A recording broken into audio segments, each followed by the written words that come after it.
Updating macOS Sonoma, which hasn't been officially announced by Apple yet, so I assume you mean macOS Monterey or Ventura, on an unsupported Mac can be a challenging and potentially risky process.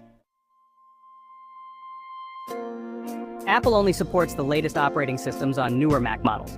So if your Mac is older, it might not be compatible with the latest macOS version.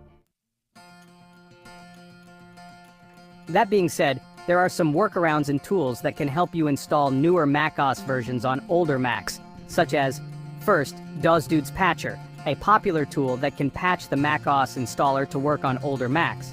Second, the macOS Catalina Patcher, another tool that can help install macOS Catalina on older Macs. Before attempting to update, make sure to first back up your data. It's crucial, really. Second, research the potential risks and limitations. Know what you're getting into, and third, ensure you have the necessary technical knowledge to proceed safely. It's important to weigh the benefits of updating against the potential risks.